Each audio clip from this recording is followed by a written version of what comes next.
ఆ రావణుడు ఒకప్పుడు శివదర్శనానికి వెళ్ళాడు. వెడితే నందీశ్వరుడు కావలిగా ఉన్నాడు.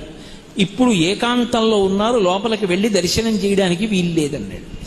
అంటే కోతి ముఖంతో కనపడుతూ ఉంటాడు. పరమశివుడిచ్చిన వరం అని మీకు నేను మనవి చేశాను కదా. శివమహాపురాణంలో నందీశ్వరుడే చెప్పాడు బ్రహ్మాది దేవతలతో ఈ విషయం. కోతి ముఖంతో కనిపించాడు ఆ రావణాసురుడికి. ఆయన నందీశ్వరుణ్ణి అధిక్షేపించి, కోతి ముఖంతో ఉన్నవాడా, వానర ముఖం ఉన్నవాడా, నువ్వు నన్ను అడ్డగించగలిగిన వాడివా అన్నాడు. అప్పుడు నందీశ్వరుడు శాపం ఇచ్చాడు.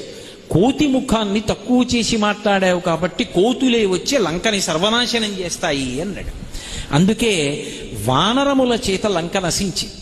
అందుకే హనుమ రామాయణంలో సుందరకాండలో రావణాసురుడి ఎదురుగుండా కనపడగానే సింహాసనం మీద కూర్చుని ఉన్నటువంటి రావణాసురుడు, తన కాంచన లంకలో తానున్న రావణాసురుడు, తన చతురంగ బలాల మధ్యలో తానున్న రావణాసురుడు, ఇంతమంది మహావీరుల చేత రక్షింపబడుతున్న రావణాసురుడు హనుమ వంక చూశారు.